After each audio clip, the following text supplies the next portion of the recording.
नमस्कार, मेरा नाम राधा बाका है और मैं आपको गृह विज्ञान विषय पढ़ा रही हूँ।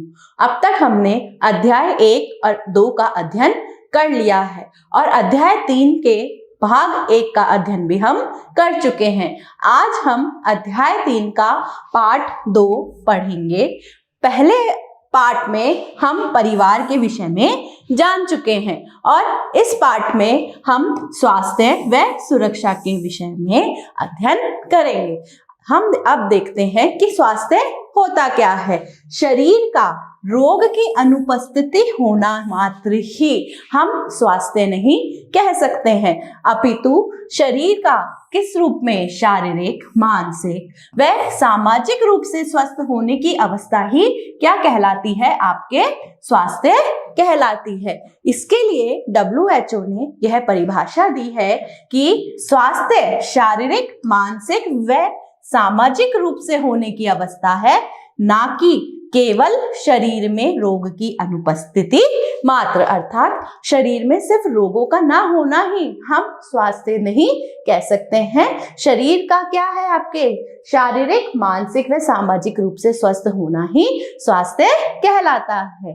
अब हम देखें कि अच्छे स्वास्थ्य के 3 संकेतांक है। पहला शारीरिक रूप से, दूसरा मानसिक रूप से और तीसरा सामाजिक रूप से। शारीरिक स्वास्थ्य का अर्थ है जब हमारा शरीर का जो भार व लंबाई है वह किस रूप में हो? औसत में हो, यानी कि आपकी औसत भार व लंबाई होना शारीरिक स्वास्थ्य का एक संकेतांक है। जैसे देखिए, एक छोटा जब बालक जन्म लेता है उस दौरान, उस समय उसका वजन कितना होता है? लगभग 3 किलो होता है। जब वह 1 वर्ष का हो जाता है तो उसका वजन कितना? तिगुना अर्थात 9 किलो के आसपास हो जाता है और उसकी लंबाई में भी क्या होती है?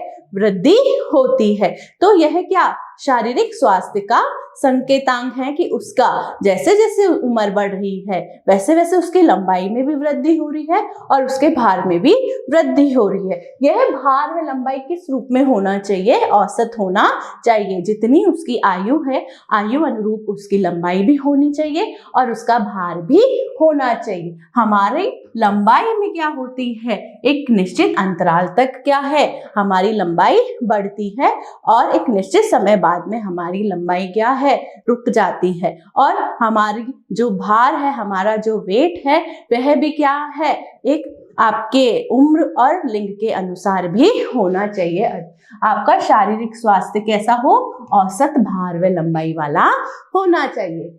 दूसरा शारीरिक स्वास्थ्य का आपका संकेतांक है कि हमारी त्वचा कैसी हो? साफ व स्वच्छ हो, जो कांतिमय हो, जिस पर कोई दाग धब्बे ना हो और आपकी जो स्किन है वो अच्छे से क्या है? ऑक्सीजन को ले भी पा रही है और उसके अंदर क्या है? आपके गंदगी या धूल मिट्टी के कण ना हो। आपके शरीर की जो त्वचा है वह कैसी होनी चाहिए? आपकी साफ व स्वच्छ होनी चाहिए। हम कैसे होने चाहिए? ऊर्जावान होने चाहिए, हम एनर्जेटिक होने चाहिए। हम जो भी काम कर रहे हैं उस काम को करते हुए हमें क्या है? स्फूर्ति या ऊर्जादायक महसूस होना चाहिए। जैसे इस पिक्चर में आप एक बालिका को देख रहे हैं जिसमें वह बालिका एक जो काम करते हुए या चलते हुए क्या है? बिल्कुल थकी हुई दिखाई दे रही है और वहीं दूसरी बालिका क्या है? आपकी ऊर्जावान होकर कार्य कर रही है। तो हमारे शारीरिक स्वास्थ्य के एक संकेतांक क्या है? हम ऊर्जावान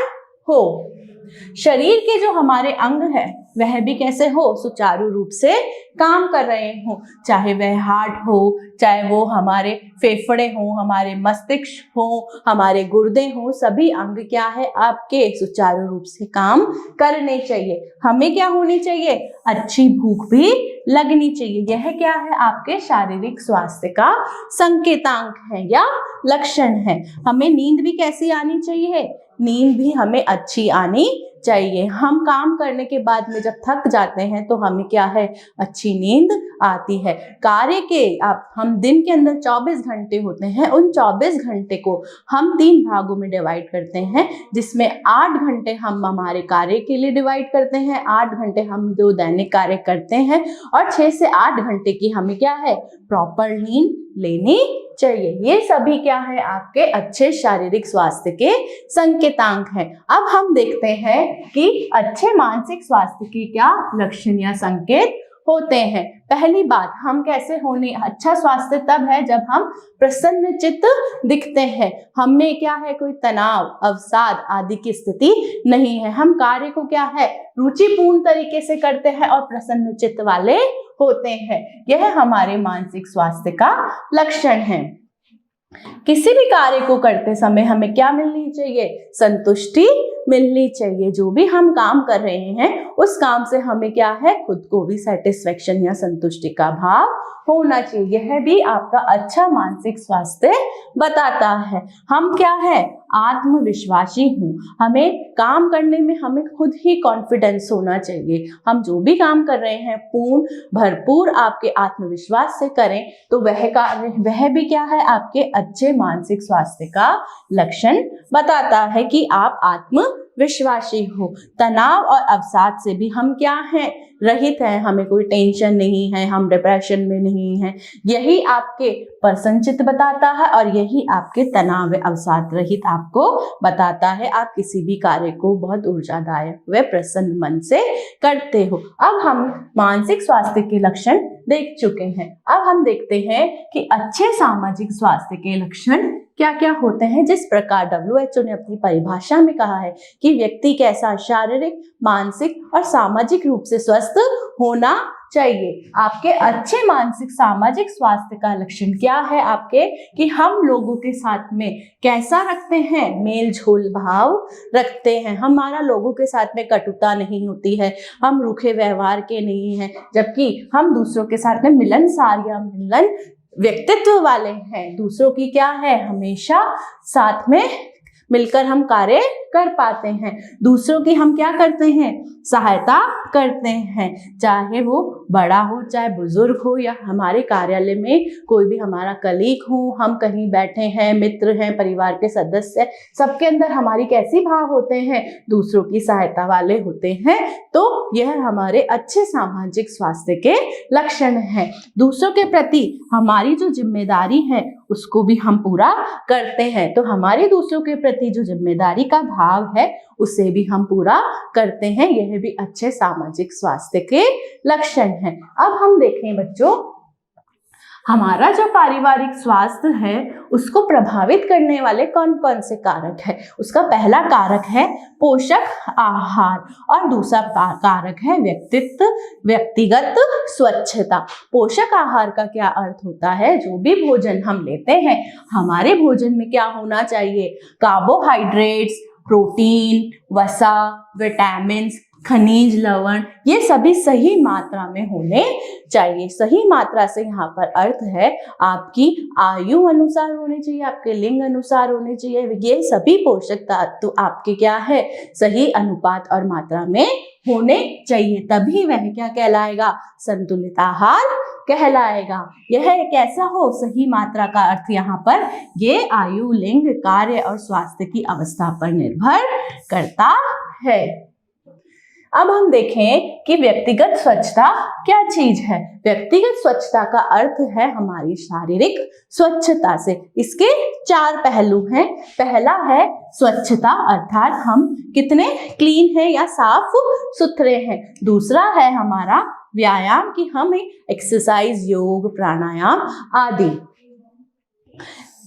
तीसरा इसका बिंदु है हमें कितनी अच्छी नींद आती है। हम काम करने के बाद में हमें क्या है, आराम की भी आवश्यकता होती है। स्वच्छ आदतें, हमारी जो आदतें हैं वह कैसी है, ये चारों ही आपके अच्छे शारीरिक स्वास्थ्य स्वच्छता को बताते हैं कि व्यक्तिगत स्वच्छता के अंतर्गत ये बिंदु आते हैं। पहला हम देख लेते हैं कि हमारी स्वच्छता, हम क्या है दिन भर में कभी हाथ से किसी फर्नीचर को छूते हैं, कभी किताबों को छूते हैं, कभी सिक्कों को, या हमारे आसपास जो भी सामग्री है उसको हम छूते रहते हैं, जिससे क्या होता है, हमारे हाथों के माध्यम से जो सूक्ष्म जीवाणु है वह हमारे शरीर में प्रवेश कर जाते हैं और हम क्या हो जाते हैं, रोगग्रस्त हो जाते हैं। इसलिए हमें क्या है, सदैव हमारे शरीर व हाथों की क्या करनी चाहिए, नियमित रूप से साफ सफाई की जानी चाहिए।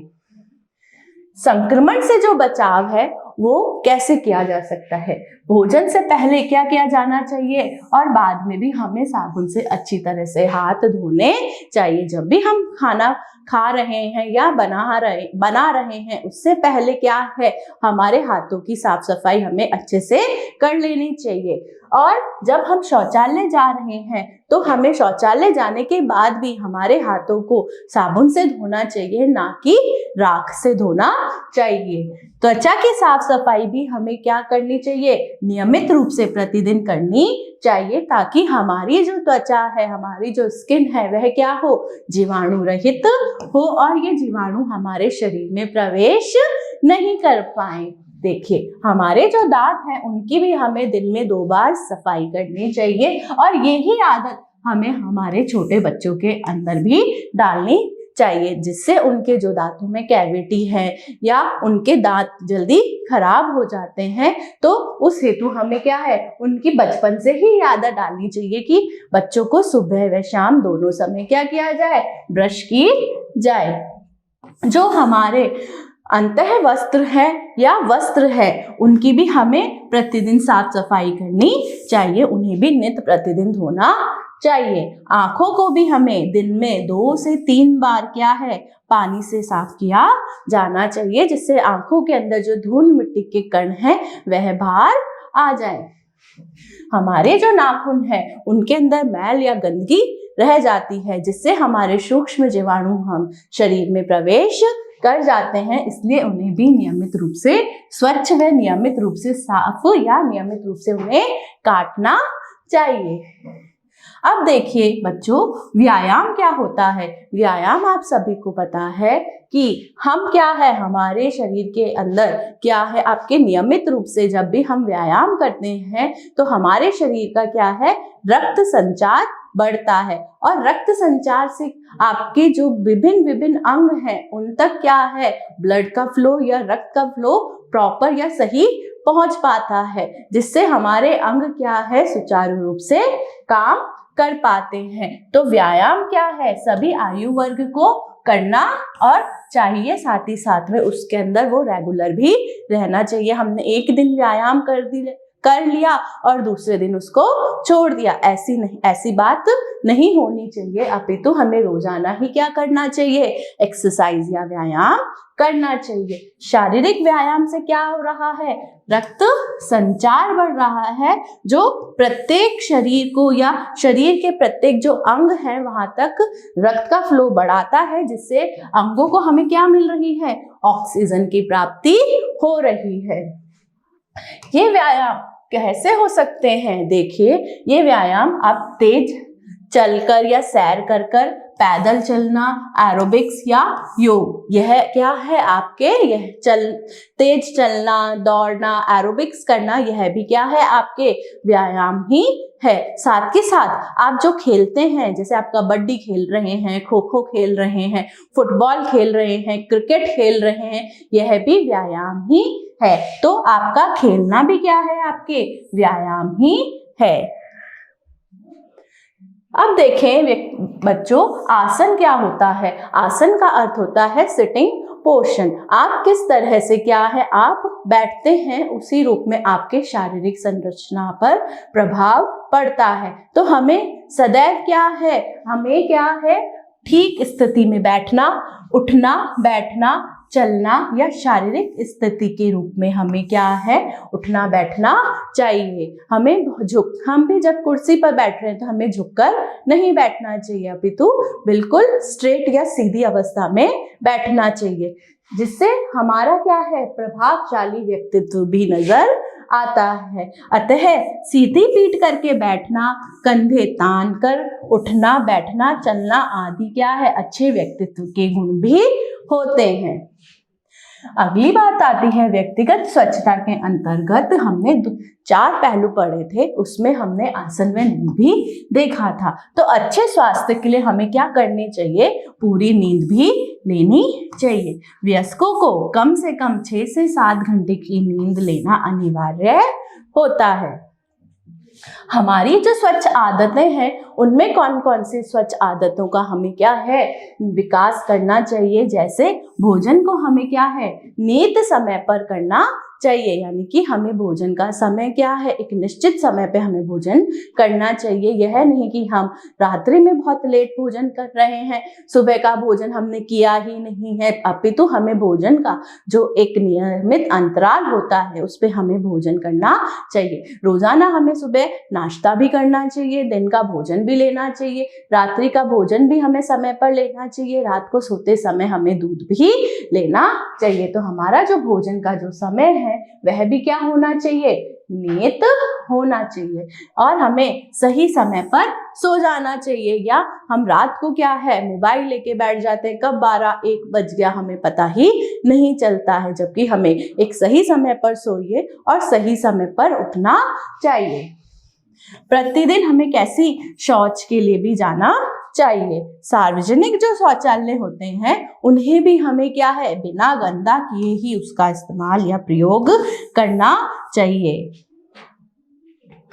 किसी भी प्रकार के जो मादक पदार्थ हैं उनके प्रलोभन में नहीं आना चाहिए। ये मादक पदार्थ क्या हैं आपके पान गुटखा सुपारी, आपके पान मसाला शराब आदि है, या इन व्यसनों से हमें क्या रहना चाहिए दूर रहना चाहिए। सार्वजनिक स्थानों पर जहाँ यहाँ तहाँ हम क्या है सड़कों पर क्या थूक देते हैं, मलमूत्र का त्याग कर देते हैं, तो ऐसा भी हमें नहीं करना चाहिए। ये हमारे व्यक्तिगत स्वच्छता के कुछ हमें क्या है आपको आदतें बताई हैं जिनका हमें विकास करना चाहिए।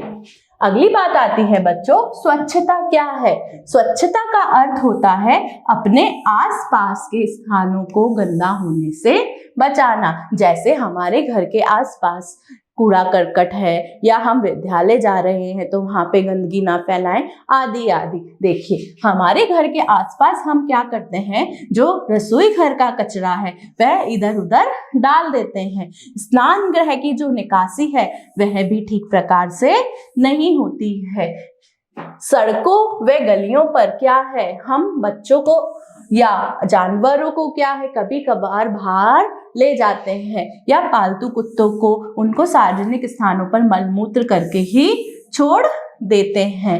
मृत पशुओं को जैसे बिल्ली कुत्ते मवेशी आदि को भी हम खुले स्थान पर डाल देते हैं। तो यह हमारी क्या है गलत आदतें हैं। तो स्वच्छता क्या है हमें इन सबको क्या है आपके साफ रखना चाहिए। हमारे आसपास की गंदगी को भी हमें दूर भगाना चाहिए। अगली बात आती है स्कूल के अंदर भी हम क्या है पेंसिल को छीला उसका शॉर्पनर का कचरा डाल दिया हमने, या हमारे टिफिन का कुछ कचरा है वह भी हमने इधर उधर फेंक दिया। तो स्कूल में भी बच्चे कक्षा में कूड़ा करकट फैला देते हैं और हमारे आसपास की जो गंदगी है उससे क्या है सूक्ष्म जीवाणु पनपते हैं और वह क्या करते हैं बीमारी पैदा करते हैं। अब देखें बच्चों ये हमने इस अध्याय के परिवार और स्वास्थ्य के बारे में पढ़ लिया है। अब हम सुरक्षा की संकल्पना को देखते हैं कि सुरक्षा क्या होती है। सुरक्षा का अर्थ होता है जीवन की रक्षा, अर्थात हमारे जीवन की सुरक्षा। अब यह भी वही 3 बिंदु हैं। हमारी शारीरिक सुरक्षा होनी चाहिए, हमारी मनोवैज्ञानिक सुरक्षा होनी चाहिए और हमारी सामाजिक सुरक्षा होनी चाहिए। यह हमारी सुरक्षा की संकल्पनाएं हैं। अब हम सबसे पहले हमारी शारीरिक सुरक्षा की बात कर लेते हैं। शारीरिक जैसे कि मैंने आपको परिभाषा में बताया था कि शरीर का सिर्फ रोगों की अनुपस्थिति ना होना ही स्वास्थ्य की परिभाषा नहीं हो सकती है, जबकि शारीरिक रूप से स्वस्थ भी हो और वो सुरक्षित भी हो। तो शरीर को निरोगी रखना ही शारीरिक सुरक्षा है, जिसके लिए क्या है हमारे आसपास के वातावरण को संक्रमित भोजन व पानी आदि से बीमार पड़ जाते हैं। शरीर को रोगों से हमें दूर रखना है तो हमारे जो आसपास या वातावरण में जो गंदगी है उसे हमें दूर रखना होगा, जिससे हमारा वातावरण संक्रमित नहीं हो।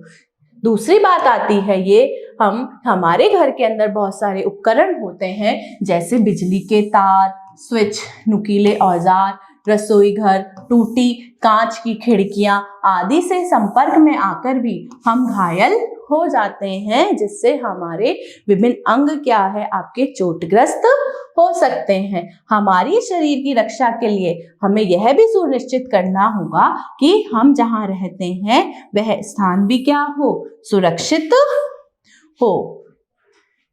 यह हमारे शारीरिक सुरक्षा के कुछ बिंदु हमने देखे हैं। अब हम देखें कि मनोवैज्ञानिक सुरक्षा क्या होती है। मनोविज्ञान का अर्थ होता है कि हमारे आसपास के वातावरण में हम कैसा महसूस कर रहे हैं। मन का विज्ञान ही आपके मनोवैज्ञानिक सुरक्षा कहलाता है। आपकी मनोवैज्ञानिक सुरक्षा का अर्थ है हम हमारे आसपास के वातावरण में कैसा महसूस कर रहे हैं। हमारे अंदर कुछ जो संवेग होते हैं वह कैसे होते हैं, सकारात्मक होते हैं और कुछ नकारात्मक संवेग होते हैं। सकारात्मक संवेग हमें आगे की ओर ले जाते हैं और नकारात्मक संवेग हमें पीछे की ओर लेकर जाते हैं। ये हमें आगे बढ़ने नहीं देते हैं। देखें नकारात्मक संवेग कौन कौन से होते हैं, जैसे दुख, भय, घृणा, शर्म, क्रोध, यह सभी हमें आगे बढ़ने से रोकते हैं। तो जब भी हमें किसी चीज में हमें डर लगता है, भय होता है, या हम दुखी होते हैं, या हम ये किसी चीज में शर्म आती है, तो हमारा क्या है, आत्मविश्वास कमजोर हो जाता है। हम उस कार्य को हमारे भली भांति रूप से या हम उस कार्य को पूर्ण रूप से नहीं कर पाते हैं जैसे एफर्ट्स हमें देने चाहिए, है ना। तो ये नकारात्मक संवेग होते हैं जो हमें क्या है, आगे की ओर बढ़ने नहीं देते हैं। वहीं आपके सकारात्मक संवेग क्या होते हैं, जैसे खुशी, संतोष, रुचि, प्रसन्नता, ये सभी सकारात्मक संवेग हैं जो हमें अच्छे स्वास्थ्य की स्थिति को बताते हैं और ये हमें जीवन में आगे की ओर बढ़ाने में भी मदद करते हैं। ये हम अब तक शारीरिक सुरक्षा और मनोवैज्ञानिक सुरक्षा के बारे में बात कर चुके हैं। अब हम सामाजिक सुरक्षा की बात करते हैं। हम सभी एक समाज में रहते हैं और अपने आप को सुरक्षित महसूस करते हैं। हमारे माता पिता, हमारे भाई बहन सभी क्या है, हमें हमारी देखभाल करते हैं और हमें बड़े प्रेम से रखते हैं। हमारे जो परिवार के जो संबंधी हैं, रीति रिवाज हैं आदि, हमें सामाजिक नियमों को बताकर हम बच्चों का क्या करते हैं, सामाजिकरण करते हैं। समाज से हमें कुछ नीति व मूल्यों का समावेश होता है जिससे हम क्या है, एक अच्छे नागरिक बनते हैं और अच्छे नागरिक बनकर हम देश के विकास में अपनी भागीदारी देते हैं। बच्चों, अब हम देखते हैं कि बाल शोषण क्या होता है। बाल शोषण क्या है, आपके शारीरिक, यौनचित या मानसिक रूप से बच्चों को प्रताड़ित करना बाल शोषण के अंतर्गत आता है। शारीरिक प्रताड़ना का अर्थ है बच्चों के साथ में मारपीट करना, उनको बंद कमरे में सजा देना या उन्हें क्या है, शारीरिक रूप से उनके साथ में क्या है, आपके यौन शोषण भी आपके शारीरिक प्रताड़ना के अंतर्गत ही आता है। बच्चों को के यौन अंगों को छूना क्या है, उनका यौन शोषण है। उनके साथ में जोर जबरदस्ती करना भी यौन शोषण है। इस हेतु क्या है, आजकल क्या है, बच्चों को